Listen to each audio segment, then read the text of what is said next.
रांची के बीजेपी कार्यालय में चुनाव प्रबंधन समिति की आज बैठक हुई है। इस बैठक में तमाम बड़े नेता मौजूद रहे। आपको बता दें, प्रदेश अध्यक्ष बाबूलाल मरांडी, नेता प्रतिपक्ष अमर बावरी हों, चाहे प्रभारी हों चाहे सह प्रभारी, सभी मौजूद थे इस बैठक के अंदर। इस बैठक में क्या कुछ हुआ है आज उसी के बारे में हम जानेंगे। हमारे साथ मौजूद हैं पूर्व सांसद हैं और समिति के संयोजक हैं सुनील सिंह जी मौजूद है। सर, आपका बहुत बहुत स्वागत है न्यूज़ बाइस्कोप में।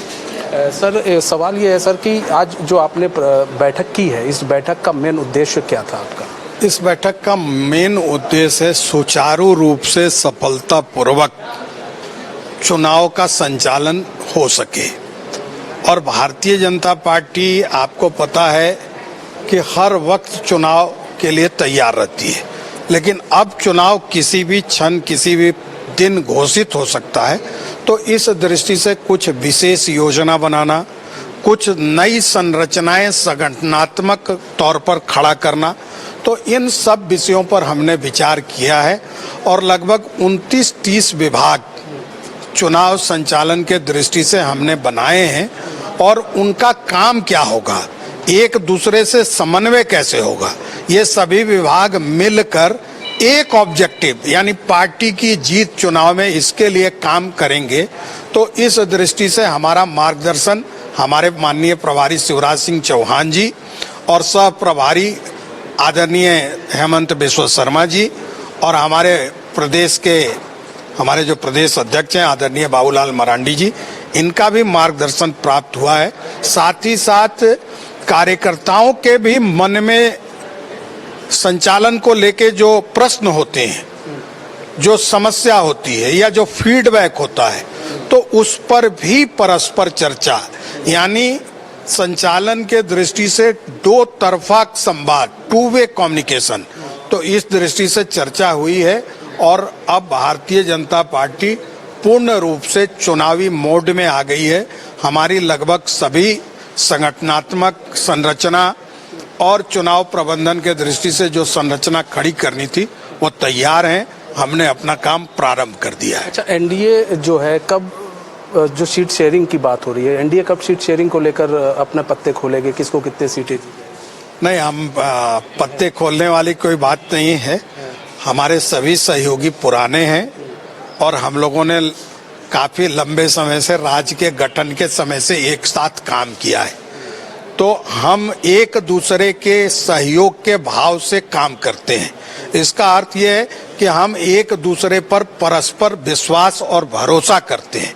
इसलिए सीट शेयरिंग को लेके कहीं कोई विवाद नहीं है। समय उचित आना चाहिए, क्योंकि अभी चुनाव की घोषणा नहीं हुई है। चुनाव की घोषणा होते ये कार्य भी हमारे राष्ट्रीय नेतृत्व और प्रदेश नेतृत्व ने लगभग पूरा कर लिया है। और हमारे एनडीए के सभी साथी पुराने हैं और सम्मानित हैं, इसलिए उचित समय पर यह तुरंत घोषणा होगी। अच्छा, एक चीज देखा जाता है, जब टिकट बंटवारा होता है, जब टिकट का बंटवारा होने के बाद कुछ लोग नाराज हो जाते हैं। ऐसे में इसको लेकर कोई प्लानिंग की गई है कि किसी के मन में नाराजगी ना हो और सबको साथ पे लेकर? हम सालों भर इस पर काम करते हैं और हम ह्यूमन बीइंग का संगठन है, ऑर्गेनाइजेशन। हम मानव आदमी हैं, तो आदमी के अंदर अगर भाव नहीं हो तो आप समझिए कि उसके जीवन का उद्देश्य निरुद्देश है। स्वाभाविक रूप से अनेकों प्रश्न आते हैं, तो इस प्रश्न को हम पार्टी को परिवार के रूप में चलाते हैं। हम एक दूसरे से बेहतर समन्वय, बातचीत, संवाद, प्रवास, बैठक, ये हमारे कार्य पद्धति का मूल अंग है। तो हमारे यहाँ इस तरह की स्थितियां नहीं उत्पन्न होती हैं और ये स्वाभाविक है कि कार्यकर्ता इच्छा रखेगा। इच्छा तो मैंने भी रखा था, लेकिन पार्टी ने उपयुक्त नहीं समझा। तो नहीं समझा तो इसका अर्थ ये नहीं है कि मैं काम में नहीं लगूं। लोकसभा में भी मुझे जिम्मेवारी मिली थी, गिरिडीह लोकसभा की, मैंने काम निभाया। तो हम सब मिलकर काम करने वाले लोग हैं और सीटों की संख्या निर्धारित है, तो लड़ेंगे 81 ही, वो भी सहयोगियों के साथ मिलके। तो हमारे यहाँ इस तरह की कोई समस्या नहीं आई। एक चीज़ है, कोल्हान और संथाल, ये दो बड़े कमजोर रही है आपकी, तो इसको जीतने के लिए क्या रणनीति बनाई जाए? स्वाभाविक है कि हम पिछले चुनाव में कमजोर हो गए, इसलिए कमजोर कर रहे हैं। हमारा संगठनात्मक संरचना वहाँ पहले भी रहा है, हमारे नेता वहाँ रहे हैं आदरणीय बाबूलाल जी वहाँ से सांसद रह चुके हैं, माननीय मुंडा जी वहाँ से सांसद और विधायक रह चुके हैं, अनेकों नेता हमारे उस पृष्ठभूमि से आते हैं, तो उसको लेके हमारी तैयारी चल रही है। और निश्चित जानिए कि हमारी ताकत में नए लोगों के आने से वृद्धि भी हुई है। तो हम इस बार हम चुनौती लोगों के लिए उपस्थित करेंगे, इस रूप में हमारी तैयारी मुकम्मल हो चुकी है। अच्छा सर, एक चीज़ यहाँ पर बात की जाए, गोगो आप लोग योजना लेकर आए, गोगो दीदी योजना लेकर आ रहे हैं, मैया सम्मान योजना की जाए, उसको मैया सम्मान योजना को बहुत प्रोजेक्ट किया जा रहा है कि देखिए हम महिलाओं के साथ हैं, महिलाओं के साथ खड़े हैं, महिलाओं को हम आगे कर रहे हैं, बढ़ा रहे हैं। तो क्या आपको लग रहा है कि ये जो मैया सम्मान योजना है, क्योंकि आपने भी देखा था लोकसभा चुनाव हुआ था, महिलाओं को लेकर तमाम इंडिया अलायंस में बातचीत की थी, बातें कही गई थी मंच से, और आरक्षण को मुद्दा बनाया गया था, जिससे बीजेपी की सीटें कम तो हुई थी। तो क्या आपको लग रहा है इसका असर देखने को मिलेगा विधानसभा चुनाव में, ये जो मैया सम्मान योजना? देखिए, मैया सम्मान योजना उन्होंने चलाया है, तो एक सवाल बनता है, उनके घोषणा पत्र में सरकार बनने के साथ ही महिलाओं के सम्मान की बात थी। अब जब उनके जाने का समय हुआ है, तब उन्होंने इस कार्यक्रम की रचना शुरू की है। तो उनको तो माता बहन बेटियों को ये हिसाब देना होगा ना कि 2019 में के दिसंबर से सरकार बनने के बाद कुल मिला के जो 60 महीने होते हैं, हर साल के 12 महीने, तो वो 60 महीने का पैसा वो कब देंगे? जो सम्मान की बात आपने कही है, तो वो सम्मान पूरे समय का होता है या सम्मान को किसी काल अवधि में बांट के कि भाई 2 महीना आपका सम्मान करेंगे और 58 महीना आपको बेइज्जत करेंगे? तो ये तय करना होगा इस सरकार को, क्योंकि ये सरकार जाने के समय इन्होंने ये कार्यक्रम शुरू किया है।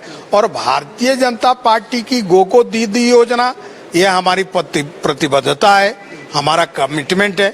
हमारे अनेकों राज्य सरकारों ने, खास करके माननीय शिवराज जी यहाँ प्रभारी हैं, मध्य प्रदेश का लाडली लक्ष्मी बहन योजना, साथ ही साथ आदरणीय हेमंत बिस्वा शर्मा जी का के प्रदेश की योजना, तो ये योजनाएं तो हमने अनेकों साल से प्रारंभ कर रखा है।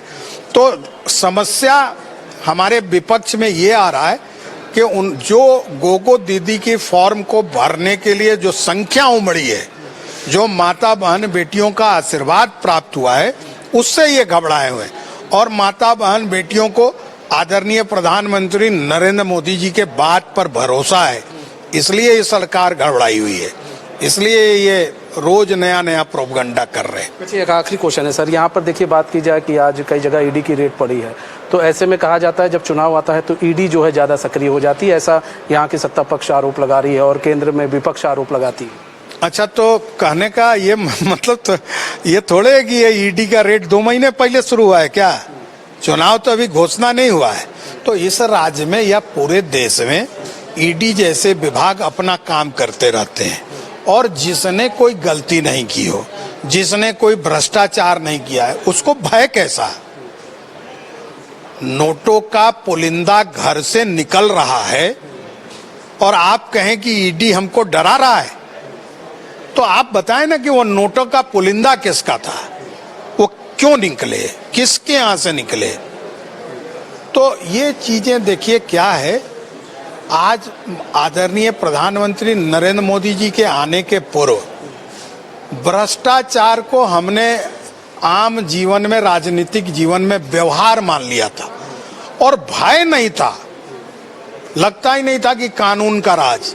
तो कानून की राज की बात सब करते हैं, लेकिन कानून का राज जब आएगा तो स्वाभाविक रूप से जो भ्रष्टाचारी होंगे उनको हमारी सरकार नहीं बख्शेगी।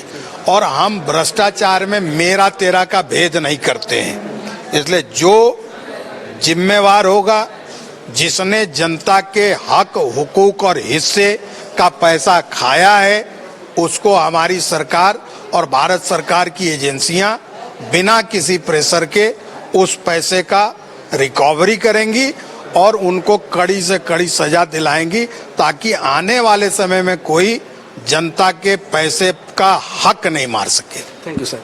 तो ये थे हमारे साथ सोनी सिंह जी, जो कि समिति के संयोजक भी हैं और आपको बता दें पूर्व सांसद भी हैं। और साफ इनका कहना था कि इस बार जो है बीजेपी जो है पूर्ण कहते हैं ना कि पूरी एक तैयारी के साथ उतरेगी, पूरा एक चक्रव्यूह एक संरचना बनाई गई है ताकि जो सत्ता पक्ष है उसे वो संरचना को ना भेज पाए। और कहीं ना कहीं इस बार जो है जीत की हामी भरी जा रही है कि इस बार जो एनडीए अलायंस है इस बार जीत कर झारखंड में आएगी।